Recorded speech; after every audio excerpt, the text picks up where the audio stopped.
doing this. Um, a 17 question mostly pertaining to the California standards for teaching profession. My first question would be to you is how do you use your students' knowledge to engage them in learning? I think it comes down to knowing where they're starting and assessing them and understanding um, how they're viewing or where they're even starting, and then knowing what they're interested in, what their passion is, and kind of using their start and their interest to find how to connect to what I want to teach. Honestly, yeah, the starting point is big. Knowing where they're beginning, right, is a Mm-hmm. huge part. Second question: is there a way to get to know your students on a personal level that you recommend? Absolutely. Absolutely. And I think you always should. I think teaching is holistic. It's not academic. It's not just get good grades or do your homework. Um, so I think it's very important to always get to know your students, what they're interested in, what are they struggling in, what they feel good at, and support them completely. Yeah, like an example way to do that in classroom, like an exercise or something. I mean, in the very beginning, kind of any get to know you, but I think even side conversations, asking them, do they play sports outside of school? Do they have siblings? Um, Finding out those little things and making a point to connect every day. Absolutely. Number three. How do you connect subject matter to real life situations to keep students engaged? You should always do this Yeah, because a lot of our kids are not going to pay attention if they don't see its relevancy. Some kids will learn just because they want to learn, and some kids need to know that connection. So, however you can. So, whatever concept you are teaching, yes, there's the standard, and then you want to ask yourself, but how does this actually apply to my kid? What does my kid need to know from the standard? What is this student's? What is this grade? And bring in any real life examples. Again, knowing them, knowing their interests, and pulling them all together into this. yeah, I agree. It's very important. Okay. Number four. When do you adjust instruction if you notice students struggling with the material? Immediately. Um, a little struggle's okay, but too much, they may shut down. So knowing, so it's very important to stop, to just go, okay, are we start and announce it. Are we struggling with this? All right, let's back up, and go into it again. Yeah, absolutely right. Is it hard finding that point, or is that pretty evident when they shut down, or you get it before then usually? Yeah, part of teaching, and again, it takes a minute because not only are you trying to teach content and have the knowledge for the content, but once you kind of have that down, the whole time you should be looking at your students and assessing. And when you see frustration, when you see heads down, when you see, and there may be one or two, but when you see the class struggling, that's on you to stop and teach. Yeah, It's not the students. So you need to back up. You need to, recognize it and have that and try a different way. definitely. I find it like I can recognize right away if they're not engaged. I find it very distracting if they're not engaged when I'm trying to teach. So yeah, even if there's a couple, I tend to focus on the one or two that's not paying attention rather than the other. So that's maybe something I should work on myself. Well, I mean, you always want to know who's paying attention and who's not. So it's good that you're pointing that out. I think it Yeah, just depends on why they're not engaged. If it's too overwhelming for them, do they need some pre-teaching? Do they need some small group work before you have them do something independently? There's other ways that you can support them without um, having to stop the lesson for two students. yeah, I agree. Okay, number five. What is your philosophy philosophy on fairness and respect towards your students? Philosophy. Everyone should get what they need. So I may need glasses, someone else may need to hear my conversation 3 times, someone else may need more visuals on the board. Everyone should get what they need in order to be able to learn. I agree with that. That's a great answer. Okay, next one. When do you introduce your expectations of them? Or when do you introduce your expectations to students? From the very beginning, and always. So anytime you go in to teach a lesson, I worked at a school that I was really impressed with, where they had an academic goal for the day or for the hour or whatever lesson is, and they also had a behavioral goal. And some of them could be raise your hand before speaking, some of them could be make sure you engage in this, but it really helps all students to know what the expectation is. You can't expect something without telling them first. Yeah, that makes total sense. Okay, next one. What are some of your classroom routines that tend to work?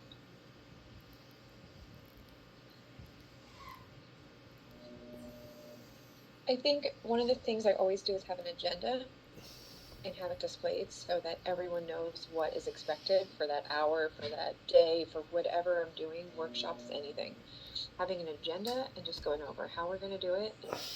And, there's going to be a break in there or whatever it is. I think students have a little anxiety. So just even knowing what is expected is, and a visual agenda is much better than just saying things. So that's, I think, one of the biggest routines overall.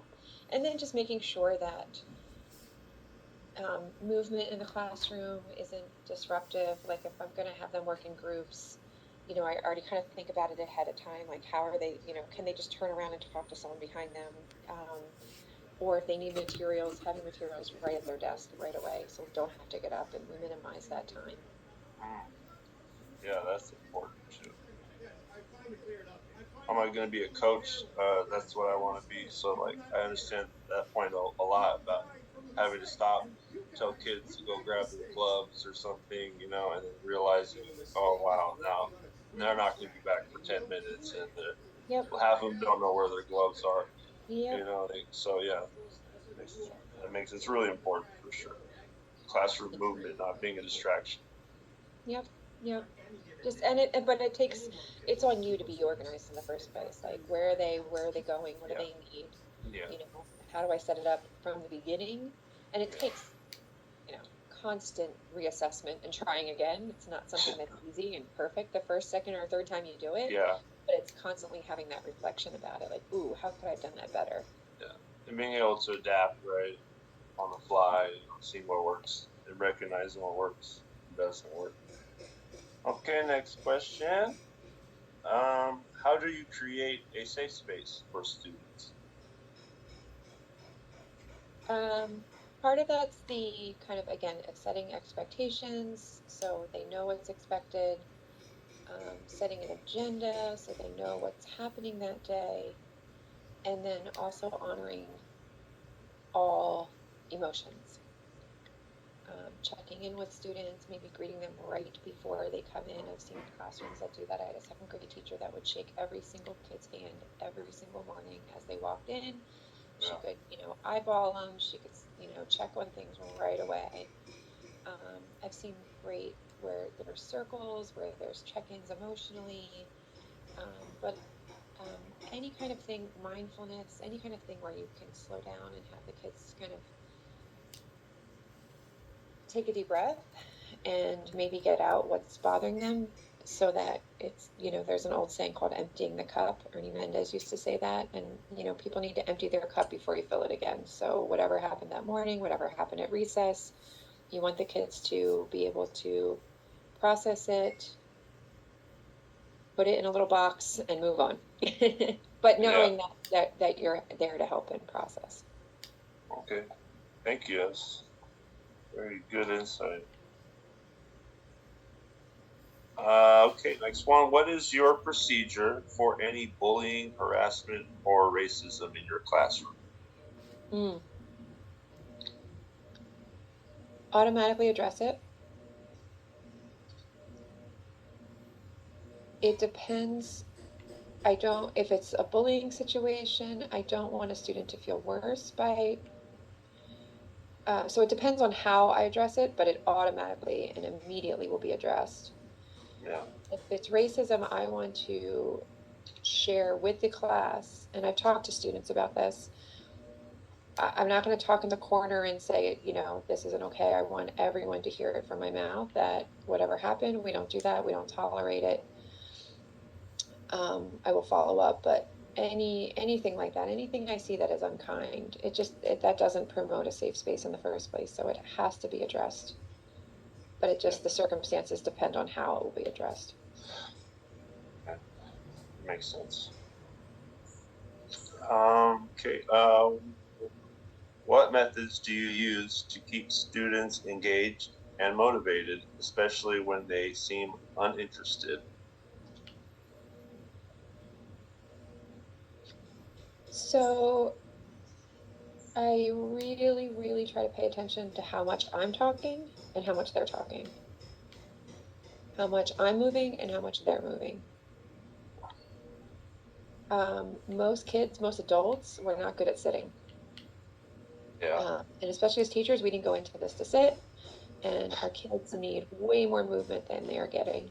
So, first of all, just physically making sure that they're talking, that they're processing, that they're moving, however it is, hands on materials, having partner talk, working together. So, letting them stand up, during if they're working on something or movement. So, that first of all is That makes total sense. Yeah, right. Getting them to talk and them moving around is more engaging. Definitely. Uh, Next question. Um, what are three main factors that helped you develop as a teacher? mm, I think the biggest thing obviously is just constantly reflecting and having those conversations with others. I think teaching is really fun because you can like come up with creative ideas and go, oh, and I still do this as a professor. I'm like, oh, I like how they did that, or that's a good idea. How do I get them more engaged? Like constantly just kind of pinpointing things and always improving upon yourself. You don't have to rewrite everything, but trying something new and just constantly reflecting like what's working, what's not, and then writing notes. So Okay. even, I've been teaching for 20 some years. I have an outline of what I want to teach. I have my agenda, and I will still go, this worked, this didn't. And I will go back, and the next time I teach it, I try to do something different. Okay. That's all. Next question. How do you stay current with subject matter knowledge and incorporate new developments in your curriculum? Uh, well, staying on top of what's happening. So, new standards come out, or, um, but a lot of like just resources, just looking at resources and um, trying to make sure that what I'm teaching is relevant and timely. And so, there's so much, right, in the world right now. So you have politics, you could do government that way. There's, global warming, there's wars, there's so much stuff. So I think, first of all, always being sure that you're current, however you're teaching, the lens to what's applicable today, and then using lots of resources. So looking up ways to teach this or going to professional development um, opportunities. That's a really big one too. Okay.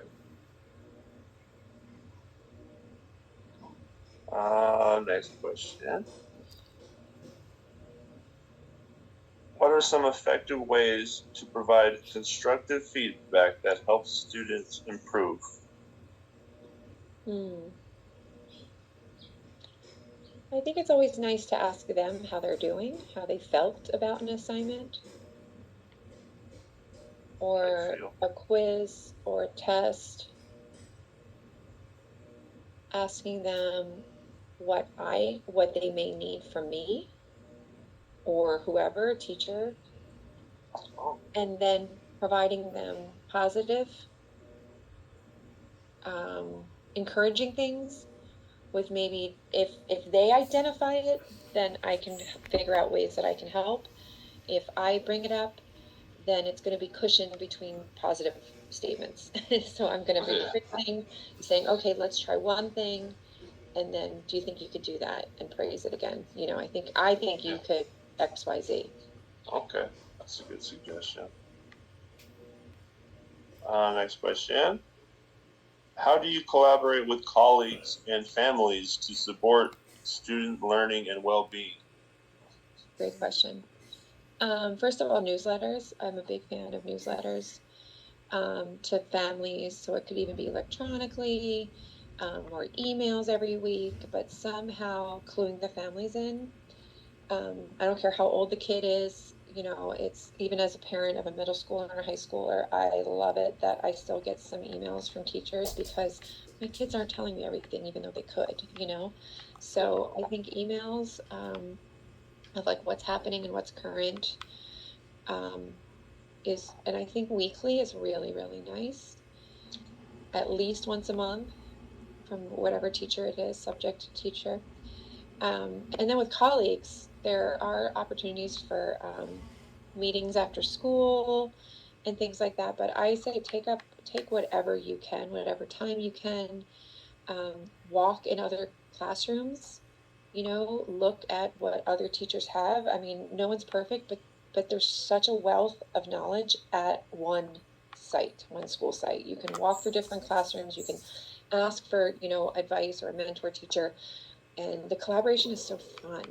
I mean, I think that's the best part of teaching, honestly, is being creative and being fun and learning from others and sharing ideas. So however you can fit that in and however you can just be open to learning, you'll receive a lot in return.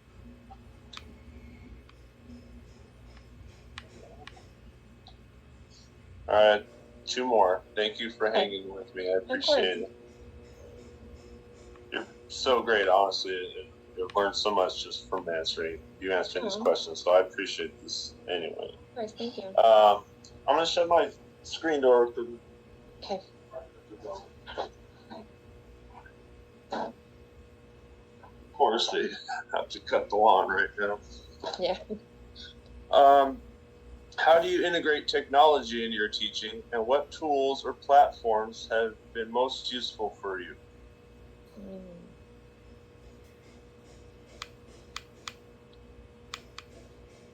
I think technology is a wonderful support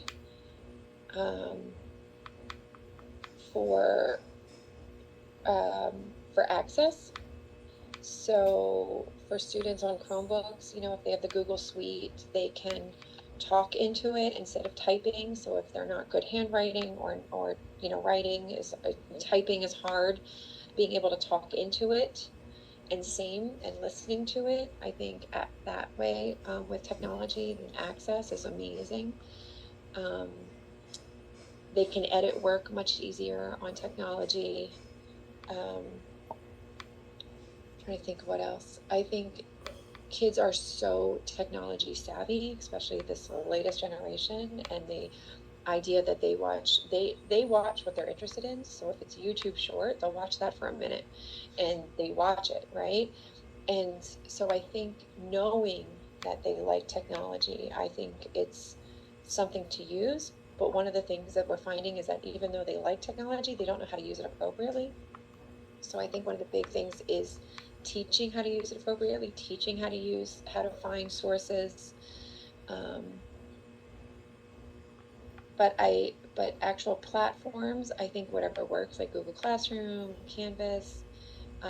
I know Class Dojo is nice, and that it's more for younger kids, but it gives feedback right away, and then parents know what's happening. So, yeah, there's a lot of different technology that's out there. I think just making sure that you use not too much, because the kids are already using it so much, but how to use it the right way, and yeah, and keeping their interest level. Yeah, and good balance, right? For sure. Okay, last one. What are some good ways to stay motivated and committed to teaching? Save the good notes. So the Yeah. nice notes from the kids, the nice notes from the principal, the nice notes from the parents. So on those days when you're feeling like, why did I choose this job? Because they're not going to be perfect days. There's going to be days where, depending on what you're going to teach, there's going to be, days, but just remembering why you're doing it. Yeah. Another favorite saying is love given is never lost. So even though you don't feel like the kids are picking it up, Yeah. it's not gone. They're just not showing you right now what it is. So I think part of that is the faith, and part of that is just keeping good notes that you can fall back on and go, I am making progress. Even though it doesn't feel like it right now, I know I'm doing it. Back to the big bag of notes. Yeah. Yeah. I like that note. Love given is never lost. I wrote that down. Sad. Thank you. Well, thank you so much for your time. Yeah, I appreciate these wonderful insights. I'll definitely use these going forward. And appreciate your time, of course. Of course. And thank you. I'll let you get back to the rest of your busy day. And thanks again. Maybe I'll see you around campus. Yes, we'll see you. All right. Thanks again. Thanks. Bye. Bye.